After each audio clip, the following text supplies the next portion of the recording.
وَلْتَكُنْ مِنْكُمْ أُمَّةٌ يَدْعُونَ إِلَى الْخَيْرِ وَيَأْمُرُونَ بِالْمَعْرُوفِ وَيَنْهَوْنَ عَنِ الْمُنْكَرِ وَأُولَئِكَ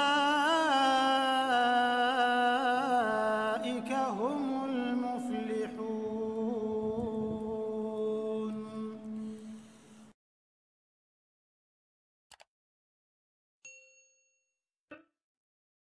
Sebelum saya mulai tema, saya ingin menyampaikan duduknya saya di kursi ini bukan berarti saya lebih pintar teman-teman sekalian, tetapi kita berbagi sebagaimana sabda Nabi SAW, ad-dinun nasihat. Agama ini memang semuanya nasihat.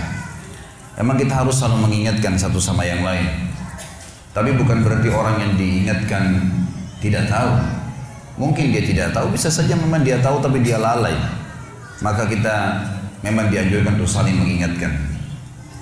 Bahasan tentang masalah rezeki ini teman-teman sekalian, saya susun juga sebuah tulisan karena saya melihat banyaknya umat Islam, ruang lingkup di Indonesia saja, tempat yang kita tinggal. Allahu a'lam apakah seluruh muslimin mengalami hal yang sama. Tapi saya lihat di sekeliling saya, banyaknya umat Islam yang tidak memahami apa itu rezeki. Mereka hanya terfokus rezeki itu ke masalah duit, pakaian, makanan, rumah, kendaraan, hanya sekitar materi saja. Dan banyak hal yang lain yang mereka tidak anggap rezeki. Padahal sebenarnya rezeki itu didefinisikan oleh para ulama dengan sangat luas. Segala sesuatu yang dibutuhkan oleh makhluk, dan makhluk di sini masuk di dalamnya manusia, jin, malaikat, apa saja, tumbuh-tumbuhan, hewan-hewan, dalam melalui roda kehidupan. Jadi semua itu masuk dalam masalah rezeki, baik di dunia maupun di akhirat nantinya. Jadi ruang lingkup rezeki sangat luas, dan rezeki ini yang menyiapkan dan tidak pernah habis stoknya dalam menyiapkan hanya satu, Allah Subhanahu wa ta'ala. Tidak pernah ada yang bisa menyiapkan kebutuhan seluruh makhluk non-stop dan tidak pernah habis stoknya kecuali Allah Subhanahu wa ta'ala. Dan memang belum pernah ada yang mengikrarkan itu. Kita pada saat haus cuma tahu minum, pada saat lapar cuma tahu makan. Nggak ada duit berarti minta, ada duit tinggal beli makanan dan makan, selesai, laparnya hilang, istirahat. Kita tidak pernah berpikir sebenarnya dari mana semua itu. Satu-satunya yang mengaku dan mengikrarkan kalau dia yang menyiapkan segala kebutuhan, bukan cuma manusia, adalah Allah Subhanahu wa ta'ala. Kita akan sebutkan beberapa dalil yang berhubungan dengan masalah itu. Yang pertama teman-teman sekalian, surah Az-Zariyat, surah nomor 51 ayat 56 sampai 58. A'udzu billahi minasyaitonir rajim. Bismillahirrahmanirrahim. Wa ma khalaqtul jinna wal insa illa liya'budun. Ma uridu minhum min rizqin wa ma uridu minhum ay yut'imun. Innallaha huwar razzaqu dzul quwwatil matin. Artinya teman-teman sekalian, aku kata Allah tidak menciptakan jin dan manusia kecuali untuk menyembah, mengabdi kepadaku. Apa yang aku perintahkan mereka jalankan. Yang aku bolehkan, halalkan, silakan nikmatin. Makanan, minuman, pergaulan, pendapatan, ekonomi, mendirikan sebuah negara, politik. Dan apa yang aku larang, semua ditinggalkan. Apa yang aku haramkan dijauhi. Itu mana daripada sembah. Aku nggak ciptakan jin dan manusia kata Allah kecuali untuk menyembah kepadaku, mengabdi. Dan aku tidak pernah kata Allah, ini di ayat 56, ayat 57-nya, aku tidak pernah meminta kepada mereka balasan rezeki. Kasus misalnya aku menyiapkan untuk mereka makanan, daging hewan yang bisa disembeli, kemudian mereka makan. Aku tidak pernah minta diberikan sebagian daripada rezeki itu. Aku memberikan mereka makanan, minuman, pakaian. Allah tidak pernah minta diberikan kepada Allah sesajen, diberikan sesuatu, dikembalikan kepada Allah. Allah nggak minta. Kata Allah, ma uridu minhum min rizq. Saya tidak butuh dari mereka rezeki itu. Wa ma uridu minhum ayyut'imun. Saya juga tidak ingin minta makanan dari mereka. Lalu Allah tutup di ayat 58 dan ini saksi bahasan kita. Innallaha huwar razzaqu dzul quwwatil matin. Sesungguhnya Allah itu adalah Razzaq. Razzaq ini teman-teman sekalian dalam bahasa Arab masuk dalam lingkup luasnya, semua kebutuhan. Kalau kita bicara masalah substansial kebutuhan, maka dikatakan Razik. Sifat Allah juga Razik. Kalau kita masuk ke dalam substansial kebutuhan, misalnya makanan saja, atau minuman saja, atau oksigen saja, atau cahaya saja, masuk substansial bisa dikatakan Razik. Tapi kalau kita mengatakan sosok pencipta yang selalu menyiapkan segala kebutuhan secara global dan tidak pernah habis stoknya, maka bahasa Arabnya Razzaq. Dan Allah mengatakan innallaha huwar razzaq. Allah itu adalah Razzaq, pemberi rezeki yang tidak pernah habis stoknya, dzul quwwatil matin, sebaik-baik tempat untuk bersandar. Saya kasih contoh teman-teman sekalian supaya lebih jelas realita lapangannya. Rezeki masuk dalamnya cahaya. Saya sudah pernah jelaskan pertemuan kita semalam, kalau seandainya tidak ada cahaya lampu ini sekarang, kalau siang hari nggak ada cahaya matahari, Anda pasti tidak akan bisa melihat saya. Saya juga tidak bisa melihat, setajam apapun pandangan mata kita, senormal apapun mata kita tidak bisa melihat. Karena cahaya ini ada, maka akhirnya kita bisa melihat. Cahaya ini adalah sebuah rezeki. Hidung kita menarik oksigen dengan gratis. Dan saking biasanya kita menghirup oksigen supaya bisa hidup, maka kita menganggap biasa. Padahal sebenarnya kalau orang sesak nafas, kemudian dia membayar di rumah sakit tabung oksigen, naudzubillah, dia harus bayar berapa juta. Kuping kita menangkap suara, anggota tubuh kita mencerna makanan yang kita makan. Kita cuma tahu mengunyah.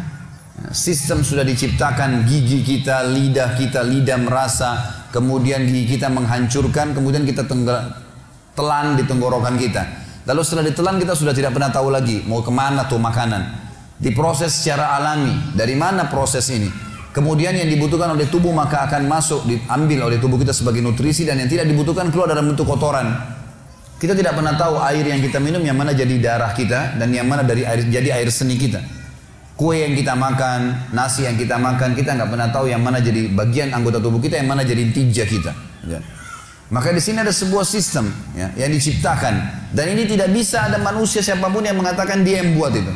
Mustahil ada makhluk yang bisa mengatakan itu. Karena kalau air dia minum, dia cuma bisa minum. Haus dia minum. Mau hewan, mau jin, mau manusia, haus minum. Dan dia tidak pernah tahu dari mana komposisi air ini. Kenapa kok harus air? Kenapa enggak makan misalnya kalau lagi haus? Dari mana sistem itu? Harus terbawa kepada sistem itu. Maka Allah memperkenalkan dirinya, dialah yang menciptakan kalian, dia juga yang menyiapkan seluruh kebutuhan kalian. Dan tidak pernah habis stok itu. Saya kasih contoh teman-teman sekalian. Saya tanya, Anda coba berpikir, merenungi di awal pertemuan kita ini. Pernah nggak teman-teman yang biasa interaksi sama pasar, menemukan pasar di Indonesia saja, di kota Anda masing-masing, pernah nggak menemukan ada pasar tidak ada sayur sama sekali? Atau buah habis sama sekali, tidak ada satupun jenis buah. Atau misalnya hewan yang biasa dimakan oleh manusia, ayam misalnya, pernahkah ayam itu habis? Penelitian teman-teman sekalian diadakan oleh sebagian ilmuwan muslim. Ini penelitian sederhana tapi betul-betul bobotnya luar biasa. Diadakan penelitian tentang populasi hewan, terutama yang paling banyak dikonsumsi oleh manusia. Ditemukanlah ayam. Ayam ini hewan yang paling banyak dimakan karena hampir semua manusia memakannya, gitu kan. Maka diadakan penelitian berapa sih jumlah ayam sebenarnya? Diadakan penelitian manusia saja sudah 7 miliar sekian jumlah manusia, dan ditemukan ayam ternyata populasinya 6 sampai 7 kali lipat lebih banyak daripada jumlah manusia. Jadi ayam itu 40 miliar sekian jumlahnya. Tiap hari disembeli miliaran, tapi tidak pernah habis. Pertanyaannya, dari mana populasinya ayam itu? Mungkin Anda mengatakan karena ada peternak misalnya. Ilmuwan mengadakan penelitian lagi. Diteliti teman-teman sekalian, dari 6 sampai 7 kali lipat dari jumlah manusia itu, ayam, ternyata yang dipelihara oleh manusia 1 dibandingkan 10.000 ekor. Jadi yang diternak oleh manusia itu sebagian kecil dari ayam. Lebih banyak ayam 9.000 sekian ayam, 9.999 ayam itu hidup liar di hutan, di mana-mana, nggak ada yang urus, berkembang biak. Berarti bukan kasusnya terjaga populasinya bukan karena kasus manusia menernaknya, bukan. Karena manusia ternak sebagian kecil dan ternyata ayam itu terus saja populasinya nggak pernah habis. Kita kalau lihat bagaimana beberapa ilmuwan manusia mengambil gambar dari atas helikopter di hutan, bagaimana ya sapi hutan atau apalah ya hewan-hewan berlarian di tengah hutan dari atas sampai ribuan ekor jalan lari, nggak ada yang urus, kuda lah, apalah, macam-macam, tidak pernah habis, tidak pernah habis, selalu ada populasinya. Pertanyaan dari mana semua ini? Siapa yang buat? Dan siapa yang membuat, siapa yang menyiapkan kebutuhan-kebutuhan mereka? Karena mereka tidak bakal mungkin hidup kalau tidak ada kebutuhan yang terpenuhi. Dari makanannya, dari minumannya, dari tempat tinggalnya, gitu kan. Semua itu. Maka tidak pernah ada yang mengklaim dirinya sebagai Razzaq, pemberi rezeki non-stop, kecuali Allah subhanahu wa ta'ala. Allah subhanahu wa ta'ala yang telah menjelaskan masalah itu. Kalimat ini juga mulia teman-teman sekalian. Innallahu war-razzaq, kata Allah. Allah itu adalah sebaik pemberi rezeki yang non-stop, tidak pernah habis rezekinya. Dan dzul quwwatin matin, sebaik-baik tempat untuk bersandar. Saya pernah teman-teman sekalian di Jakarta, di depan rumah saya pernah ngontrak rumah. Kurang lebih ada taman 5x5 meter, tidak besar. Dan saya suka tanam-tanaman. Kadang-kadang saya biarkan di tabulan pot, tanaman dalam pot yang ada buah mangga, ada buah jambu gitu. Saya kadang-kadang sebelum pengajian pagi suka siram tanaman itu. Suatu hari pengalaman saya pribadi, saya biasanya pengajian jam 9, jam 10 pagi. Saya keluar dari rumah setengah jam, 40 menit sebelum ceramah. Untuk jalan. Tapi sebelumnya saya luangkan juga waktu sekitar 15-20 menit untuk siram tanaman. Karena memang saya senang, gemar dengan itu. Maka saya siram tanaman. Satu hari saya keluar teman-teman sekalian, tinggal setengah jam lagi pengajian saya. Kalau saya luangkan 15 menit untuk siram tanaman saya, maka terlambat pengajiannya. Subhanallah, sambil saya narik selang, saya coba siram sambil berdoa, ya Allah ini gimana? Pengajian saya bisa terbengkalai nih. Sementara ini juga kalau tidak disiram nanti kering, gitu kan? Kesian, ini makhluknya Allah. Ya. Dan kata Nabi SAW, fi kulli kabidin ratabatin ajr. Di setiap denyut kehidupan, semut kalau antum lihat lagi jalan, antum tidak injak, sengaja antum biarin jalan karena makhluknya Allah, ada pahalanya tuh. Pohon yang kita siram ada pahalanya. Semua yang kita rawat di muka bumi ini, niatnya karena Allah menciptakannya, maka ada pahalanya. Itu sabda Nabi SAW, saya niatkan karena itu. Sementara saya lagi menyiram, subhanallah, dan bimbang, ini berhentiin siram atau enggak ya? Istri saya kebetulan lagi jaga anak-anak, jadi nggak bisa gitu. Maka subhanallah pada saat itu, detik itu juga hanya hitungan detik teman-teman sekalian, tiba-tiba lagi panas matahari. Ada hujan, ya, biasanya kalau bahasa yang sering saya tahu dari saya kecil, kalau waktu di Makassar dikatakan hujan lari. Sering ada hujan cuma beberapa detik saja, nyiram bumi ini terus hilang gitu loh. Maka hujan itu datang, tiba-tiba hujan. Dan satu wilayah Condet, tempat saya tinggal di Jakarta Timur, itu basah semua. Dalam hitungan saya hitung durasi mungkin cuma 15 detik. Semua tanaman saya basah, semua harus Condet basah gitu. Saya lalu mematikan air keran dan saya mengatakan, subhanallah, maha suci Allah yang kalau mau membasahkan bumi ini hitungan detik. Saya butuh 15 menit hanya siram tanah 5x5 meter. Bagaimana kekuasaan Allah subhanahu wa ta'ala yang luar biasa ya. Mestinya bisa direnungi masalah itu. Seorang syekh, doktor di Ummul Qura, beliau pernah bercerita dalam salah satu ceramahnya. Dan beliau berkata, ada temannya di Jeddah, seorang pengusaha, lagi naik mobil sama-sama. Kemudian temannya mengatakan, akhi, saudaraku, apa saran anda? Apa doa yang saya ucapkan supaya Allah selalu menambah rezeki saya? Kata dokter ini, saya tidak mengingat pada saat itu apapun doa tertentu, tapi saya tiba-tiba teringat surah Az-Zariyat ini, ayat 56 sampai 58. Dia bilang, saudaraku, dia bilang, akhi, coba bacalah. Wa ma khalaqtul jinna wal insa illa liya'budun. Saya tidak ciptakan jin dan manusia kecuali untuk menyembah kepadaku. Ma uridu minhum min rizqin wa ma uridu minhum an yut'imun. Saya tidak pernah minta rezeki dari mereka dan saya juga tidak minta mereka memberikan makan kepada saya. Innallahu war-razzaqu dzul quwwatil matin.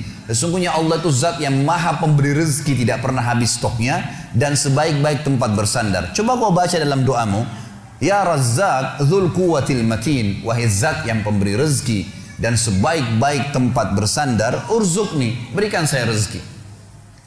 Kata dia, kemudian berpisahlah kami. Sebulan kemudian saya ditelepon sama teman saya, karena yang satu tinggal di Mekah, syekhnya, yang ini tinggal di Jeddah, lumayan 80-90 km jaraknya. Maka temannya telepon mengatakan, akhi, jazakallah khair, semoga Allah balas dengan kebaikan. Selama sebulan saya amalin tuh. Saya selalu bilang, ya Razzaq dzul quwwatil matin urzuqni, selalu saya ucapkan. Dan sekarang Allah membuat ya zat yang maha Razzaq, memberi rezeki, dzul quwwatil matin, sebaik tempat bersandar, memberikan keuntungan buat saya 1 juta rial gitu. Jadi dia mengamalkan masalah memanggil Allah, dan ini termasuk sunnah Nabi SAW. Kita kalau menggunakan Asma'ul Husna, nama-nama Allah kita ikutkan dengan doa setelahnya. Seperti misalnya